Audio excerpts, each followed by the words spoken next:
Well, thank you for joining us here. I think it's been a day full of intellect. And this session, I assure you, will be nothing short of that and will be even more. Now, the topic for now is to what extent are we enabling inclusivity and diversity in our educational institutions? Now, this is a very timely topic that is happening right now, and the more discussion that we have on it, it seems it's less. So, uh, without further ado, I want to bring in my first question, and I want to address it to Dr. Sood. Dr. Sood, what are the challenges that you faced or encountered while running an institution or teaching? And where do we see this exclusivity in our education institutions happening the most? Good evening. First of all, let's see what inclusive education is and what is its purpose. The purpose of inclusive education is to make inclusive society and to make a society which is tolerant. And lot of challenges are there. We can see around in newspapers also. When our society is not tolerant, how can we, make society tolerant?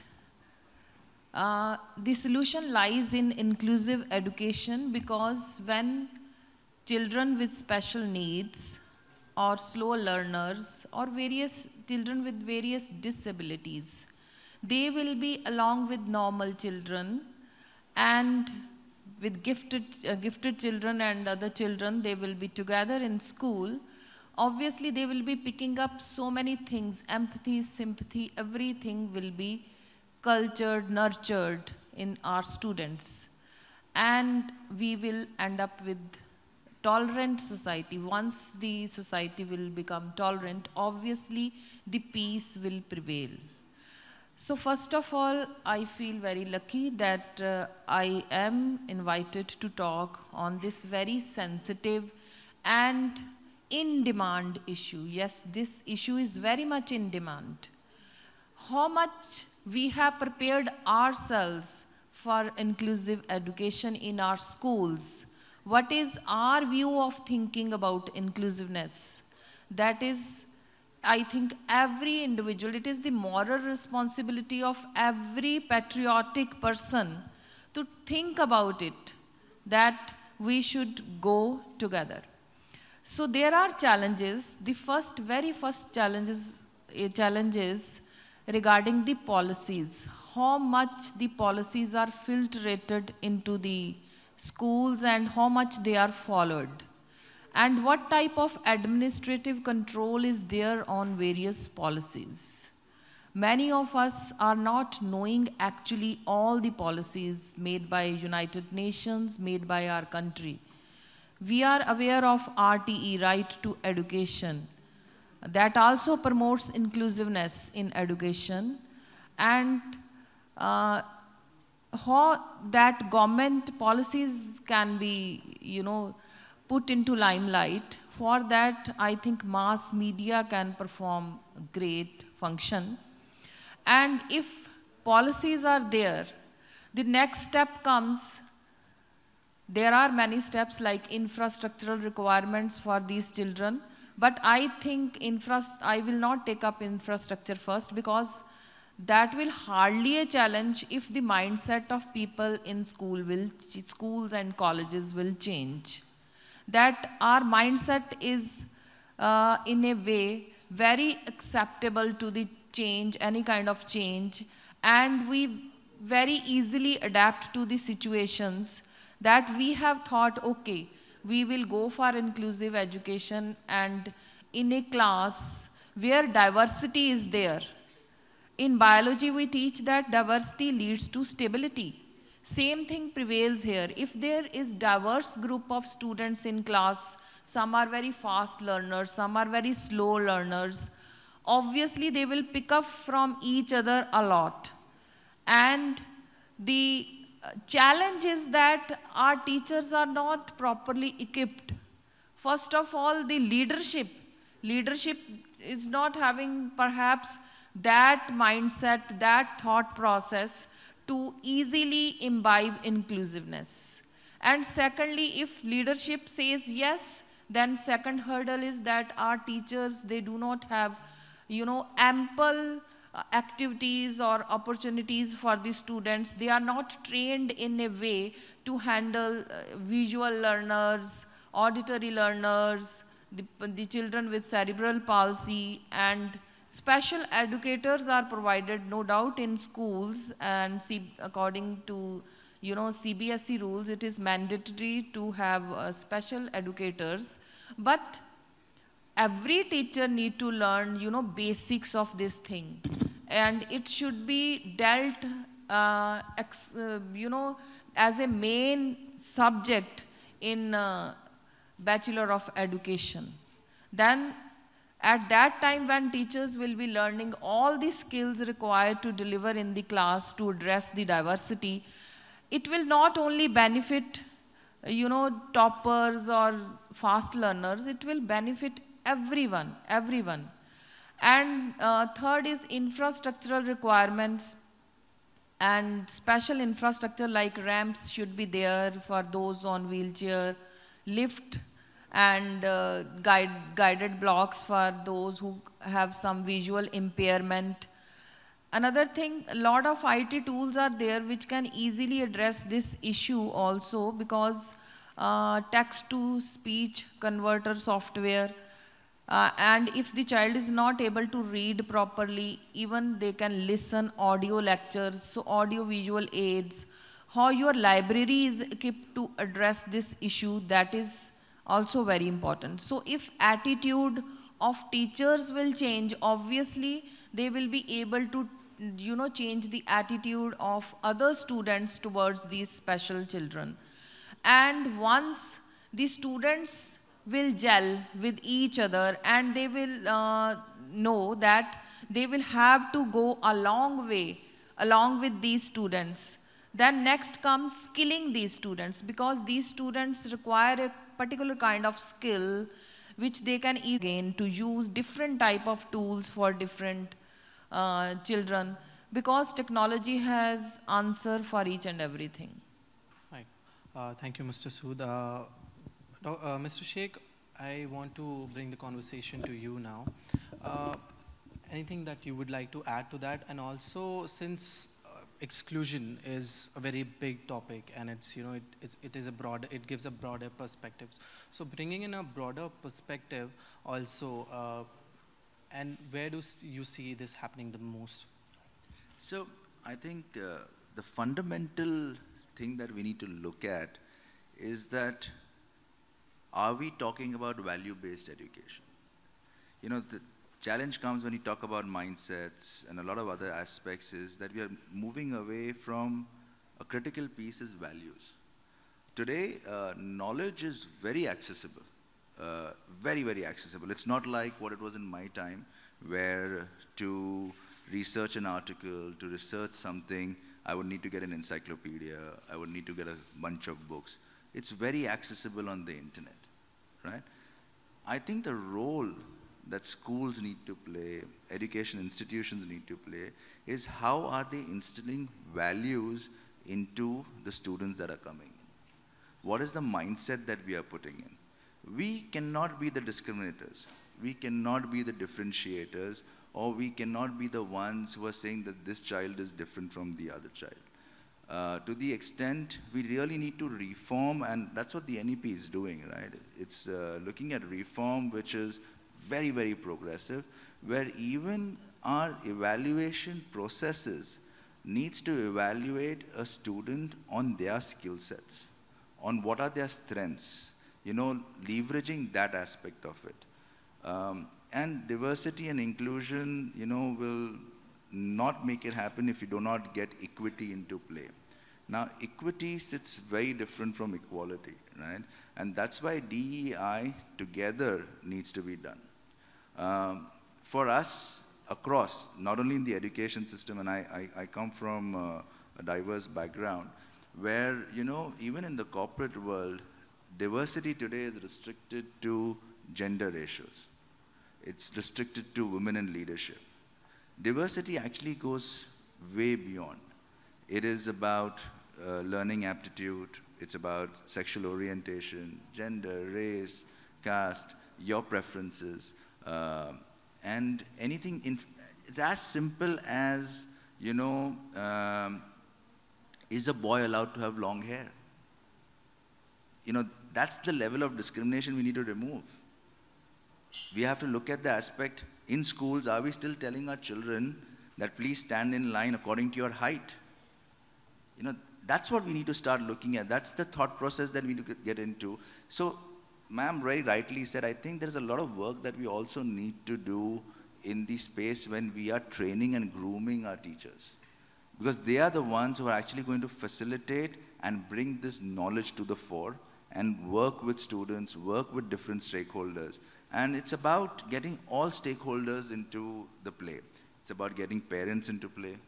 It's about getting the student family itself into play, the faculty, the teachers that are there, the leadership, management, trustees, the government, everybody. And I think there is a lot of work that's happened from the end of the government on that. You know, you've got Divyang, which was also a huge step forward. Speaking on from what we do, we actually have a complete separate section which kind of works. It's a therapy and child development center called Lexicon Rainbow, which works with children. And it's not only if you have a special, if you're specially able. It could be even to develop certain things which you are behind at and work with you to build that. So I think, you know, we need to look at diversity, inclusion, and equity from a large perspective. Look at a lot of training and awareness. That's very important. Today, the biggest challenge is there's a lack of awareness of it. We really have not been able to get the message across. So it's our responsibility, everybody on the dais, in the room, all around. How do we get that message across and make people aware and make it accepting to everybody? Right. So, you know, exclusion or discrimination of any kind needs to transform in the educational institutions, right from schools to the higher studies. This is why this is why we have education, to transform the social levels into the strength, the diversity, right?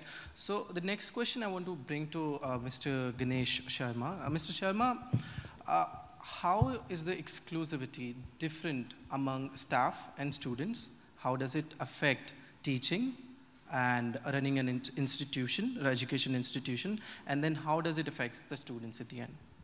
Thank you so much for your question. I think we need to understand the Indian scenario where, I mean, you know, the kind of setup we have, educational setup, or school setup we have. We know that, you know, in India we have more of government setup of schools and then private schools. And of course, then diversity is one of the component, one of the term which is, I mean, everywhere, whether it is language or economic or it is cultural diversity. This is we find everywhere. You go from one city to another city, you will see this difference. But having said that, what is important and the practical thing that, first of all, I'm sure the other panelists also said, that acceptance is very, very important. And this acceptance is not only with the educational institution, all the stakeholders, starting from the parent itself. I have seen this, we've been handling for many years students. It's a big challenge, first of all, to make understand a teacher and parent also. There is a problem, there is something, and we need to look into it, and we need to see that there's something we can do about it. But that is one first step challenge that, you know, that impacts the class, and you'll have, you know, if you do not have proper resources, if you do not have that acceptance, first of all, you will have all the issues around you, and you will try to, it will impact teachers, it will going to impact children, everywhere. But having said that, if we accept and we have proper resources and all the stakeholders, starting from, as one of the panelists said, that ministry and government bodies and local authorities and schools, parents, they all come forward and they put together their efforts in order to have, you know, make them comfortable, these students. I think this is going to work for the schools. I come from school background, so I can give school examples more. This is how it's going to impact. Now, second thing is that when it comes to the challenges, of course, the challenges is that the kind of infrastructure that school should have or educational institute should have. I mean, that we need to provide resources, especially your teachers like special educators, especially one more experiment or that we have done is that attaching a shadow teacher with the students, those who are a little difficult to handle in the classes, or maybe they're impacting, as you said, what kind of impact? They may disturb the school classroom setup. So there we have, a lot of experiments we have done. We have come up with the idea attaching one specialized teacher with that student, and that really worked. And over the period of time, we have seen that we are able to accommodate more such students in our system. As apart from we have RT and all, and it was a debatable topic initially that how we will be able to accommodate, but now more or less everywhere in all the schools they are very well equipped with handling RT students. Similarly with the special needs students also, this is there is a lot of improvement is happening. A lot of experiments are happening, and I see that going forward, more acceptance will come, and things more students should be able to accommodate in the system. Right. You mentioned the Indian factor is at play here, Dr. Singh, I want to bring this question to you as well, and talk us little about the Indian aspect that's been at play here. Sure. Thanks for the question. First of all, an early evening to all of you. I started speaking today. We had a session in the morning, so I was speaking in the morning session today, and not sure how many of the people from the morning session are still here. So I'm just going to use a small contextual perspective to tell you what I'm about to talk about. So I, along with working, directly with K-12, EdTech, and higher ed, and all the three spectrums, in leadership positions, it's been about 10 plus years in India, and rest of the years have been outside India. I also work directly as the ambassador to the United Nations for the Sustainable Development Goals with the National Institution of Transforming India, Niti Aayog. And I've been working with them. The three SDGs that we have are actually linked with the topic that we're talking about today.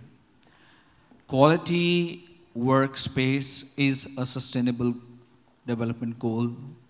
When we talk about quality education, I will again break it down into macro, meso, and micro elements. And of course, when we talk about equality, or that we are a equal opportunity provider workspace, is again a United Nations Sustainable Development Goal project by the year 2030. Having worked on both sides of the coin with the United Nations now, and also with our private education sector and all the three spheres. So first of all, I would like to bring to your attention something which is quite shocking. After doing my post-graduation from Oxford University, I did my postgraduate training in teaching from Cambridge. And I had to specifically, that's the point where I realized I had a gap. I did my postgraduate medical diploma in special education from Harvard Medical School. Why I had to do that is because I realized when I took up my first leadership principal role in a very big school in Bombay. It was one of the top 10 schools I was working as a young principal, just in my early 30s. Some of our panelists mentioned about shadow teachers and certain practices that we are practicing. What I was shocked to see is that in a classroom of, let's say, 30 students, there were 4 students that were sitting who actually had spectrum-based disorders from birth, genetic disorders. And when I say spectrum, it is a massive spectrum in autism. They were being handled by a counselor who was not qualified for special education. She was a receptionist converted into a counselor. That was my shock number one. Shock number two, having worked in helping Cambridge set up affiliation pan-India, it is a mandate requirement for Cambridge IGCSE schools to have, along with, of course, CBSE and all of our boards, to have special education needs teacher.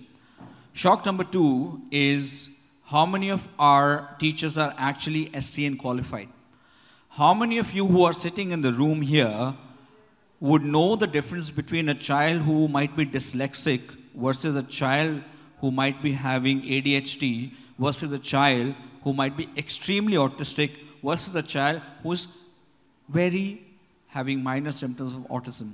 How many of you in the room yourselves would not know that you might from birth genetically have certain disorders that were never addressed simply because your society has a stigma that, first of all, there is no such thing as depression, there is no such thing as anxiety.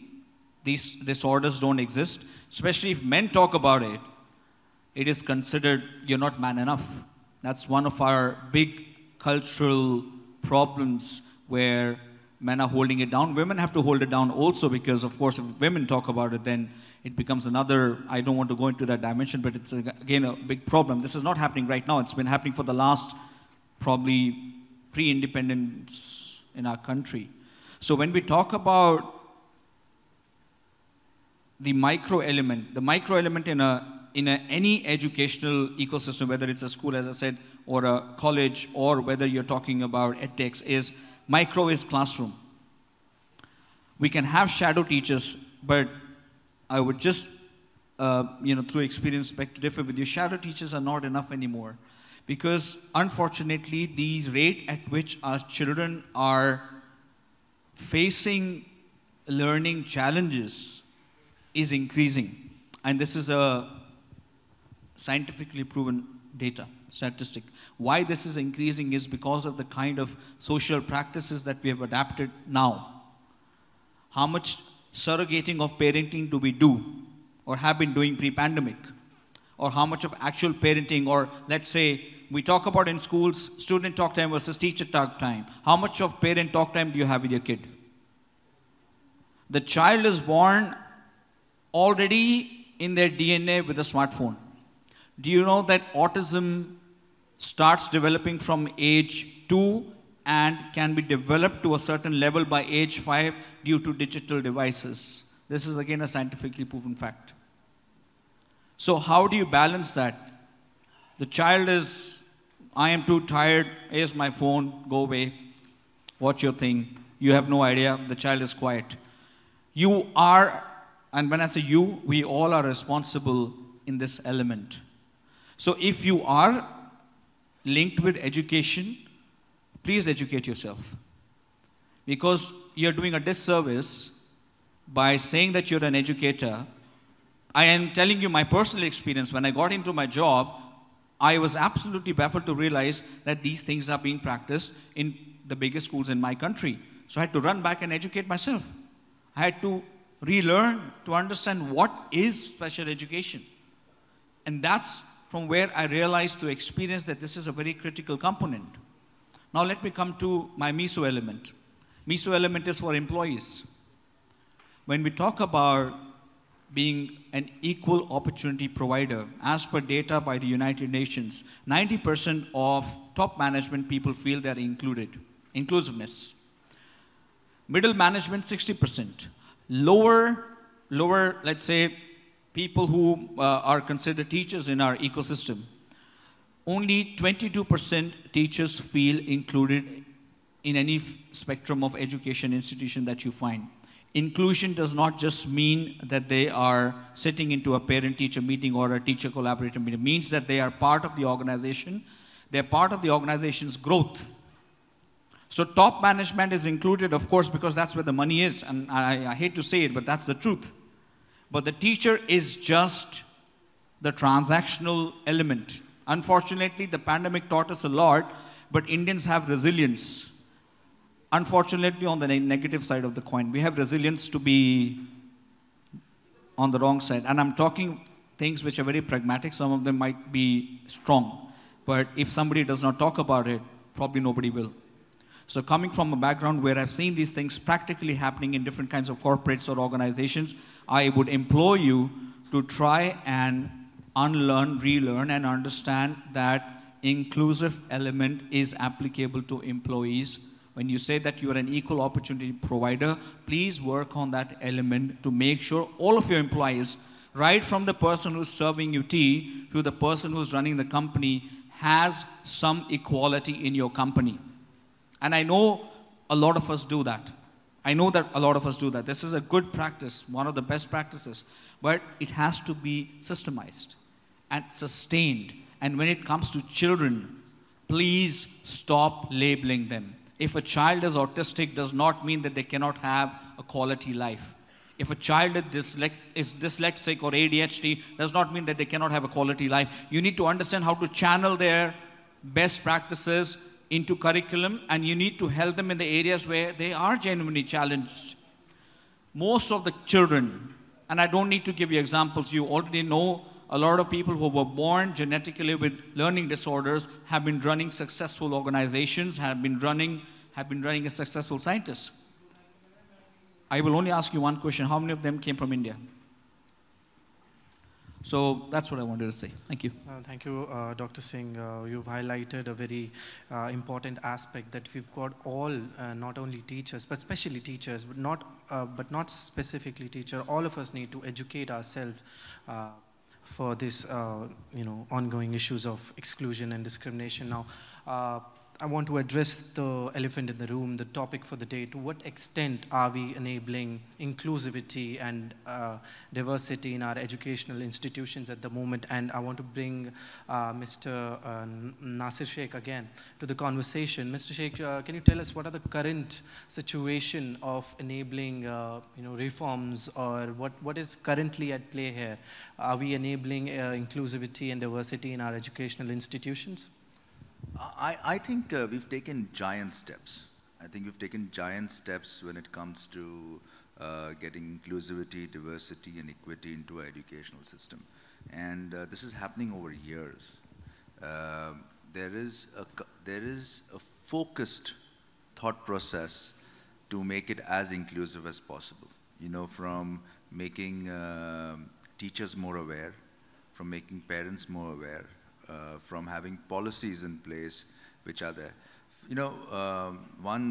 Before I say more, a disclaimer, right? These are thoughts that are there. We're not experts. We're similar to the audience that sits there. These are thoughts that are coming out of my mind out there. So just want to make a disclaimer on that. I strongly believe that the whole educational system, and when you see it, from across, from ZP schools, to schools that are privately funded, to schools that are, co-funded. There has been a thought process to make inclusivity in education a big play. You have people who are responsible to set policies, be it in the CBSE board, ICSE, SSE, IB, or IGSE, who are working towards that, who are actually talking to you, having events, having conclaves, having panel discussions, groups. Today is a classic example too, right? As a media house, BW takes its responsibility and puts this as a conversation forward. So are we taking the right steps towards that? Yes. What can we do more? What we can do more is ensure that we do a lot of storytelling. We do a lot of storytelling not only to the students, but in our trainings to the faculty, to the teachers, making them understand the impact, either positive, negative, or neutral, that they are making on lives. A loose statement sometimes may scar a child for life, and we may not realize the impact till much, much later. And hence, that sensitivity in terms of our speech, in terms of when we question, in terms of when we ask and what we ask, is very critical.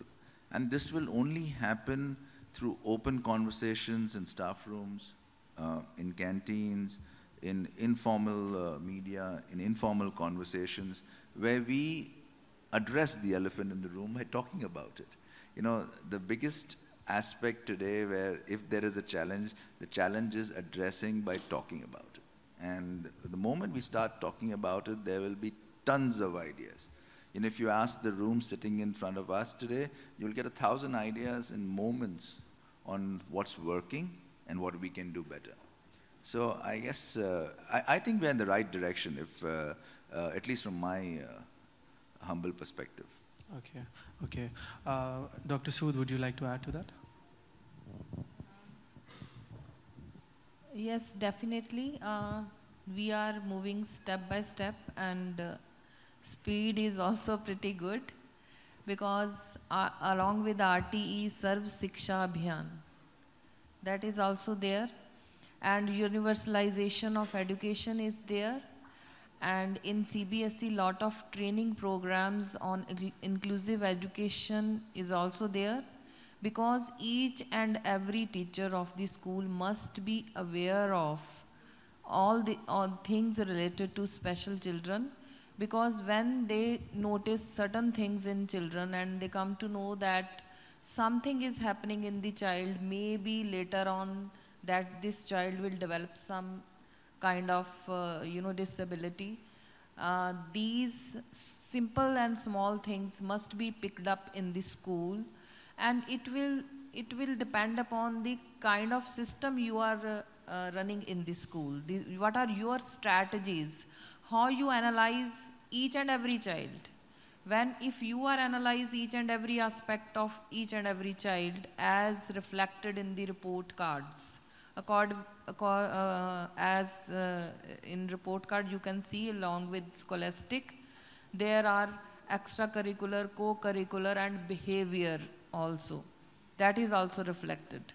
So if we are not simply putting A grades to every child, we are looking deep into it, and after proper analysis, and we have assessment tools also. Assessment tools are extremely important to find out certain things in children at very early stage. And after assessment, if we are able to diagnose certain things, that something is erupting, immediately that must be reported to the parent to look into it. And in school also, we can invite psychiatrists, psychologists or some other learned people to discuss the issue of that child. I think the wellness program which is launched in the school will also take care of this thing. And this is for sure that if we will work in this direction, only then we will have peaceful society, because it is our moral responsibility that if we are getting education, it is important that all types of special children, gifted children, they must also get the at least primary education. I would say till class 12th. We should move step forward to retain these students in school, even if they are saying that okay, till class 6th we are able to do, but now onwards we are not able to do. But at school level, CBSE has given enough flexibility as far as the examinations are concerned. We can go for special assessment tools. We can assess these students on different parameters. And till then, they can continue their education. I think this thought process, mindset and thought process will help in this direction. Another thing, as sir has already enlightened, that knowledge about and training, along with knowledge you can easily get at click of mouse. But teacher must be trained to diagnose certain things in children. That is very important, and that training should be continuous. If we want good result, then the training of teachers in this direction regarding the wellness of child, wellness also include inclusivity, should be a continuous process, that on different platforms they must be trained, and proper assessment of teachers after training is also very important. Then we will be sure that they will implement whatever they have learnt in right perspective. Otherwise, because this is very sensitive area, otherwise things can be disastrous also. So on this platform, I would like to request to all people here that this is the high time, we need to jump into it, and we need to develop our own attitude and perspective towards it, that okay, first of all, we will try to have more children, those who are not coming to school because they feel that they will be denied admission. That thing should not be there. There must be something displayed on the walls of the school that will, you know, celebrate these children also, so that their parents turn up and we, you know, handle them nicely and we arrange things for them, the kind of infrastructure and other software requirements, because I already have told that ICT has solution to a lot of things these children require. We are moving step by step, but I think the speed need to be up. Right. Thank you, Dr. Sood. Now, coming up, we've already talked about a lot of solutions. Again, but I specifically want to address this question. How can we internalize and inclusivity and promote diversity in unity in our educational institutions, in what is becoming a very highly, you know, current scenario is very polarized.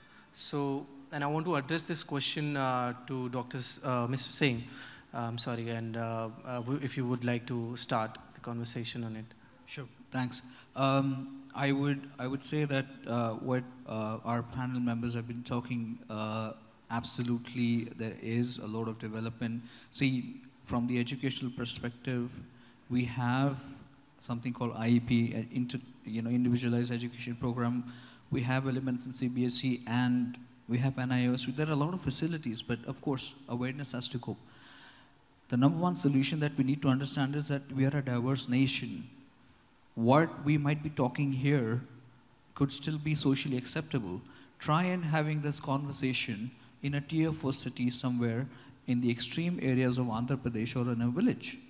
Would they be accepting this? So how do we bring this acceptance from a culturally sensitive perspective?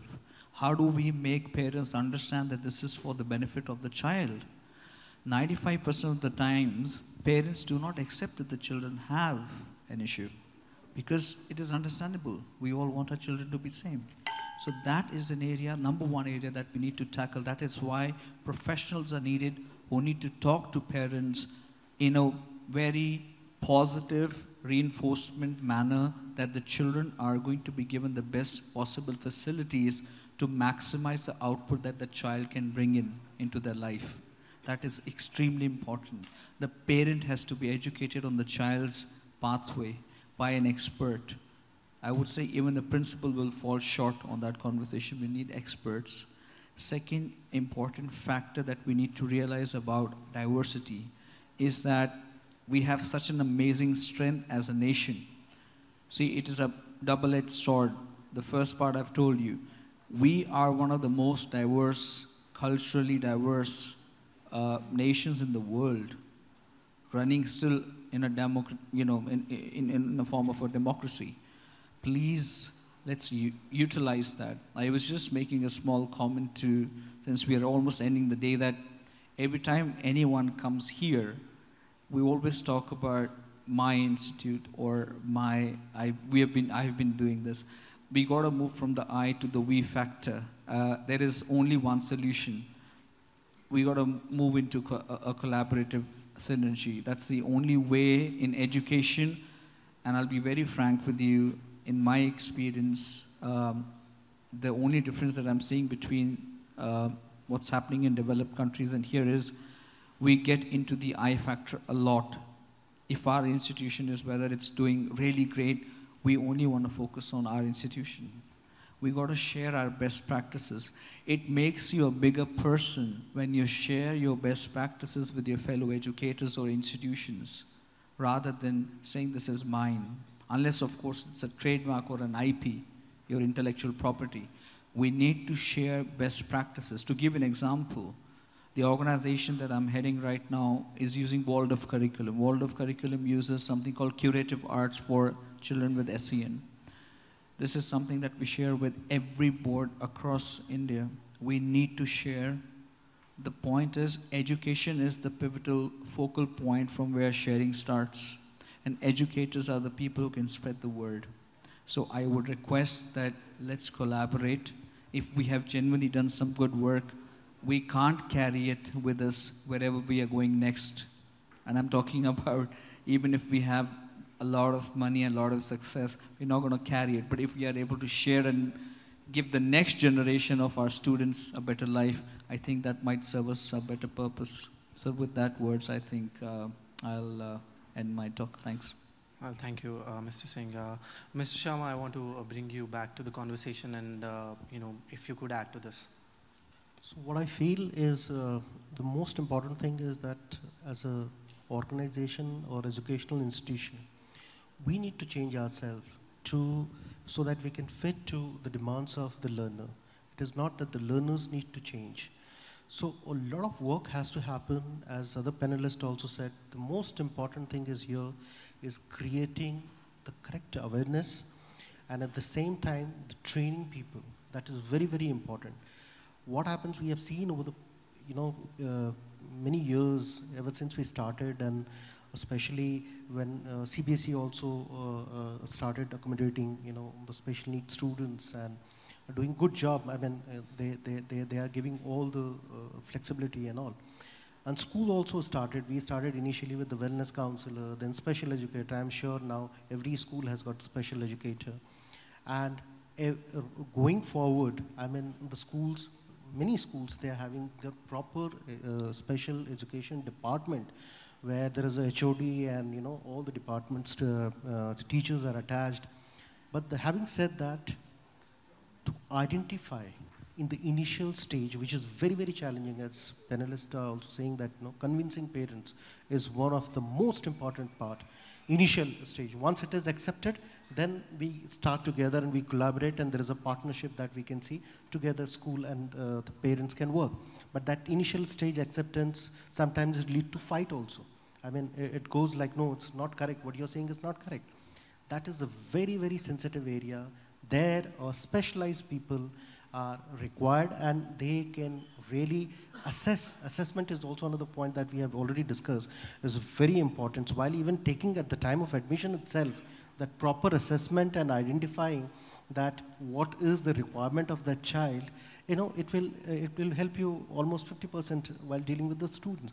Then the training and creating awareness among the teachers, even if you have to get specialized resources from in-house or maybe from outside, and create that awareness. Otherwise, teachers, of course, they are not specialized, they are not special educators.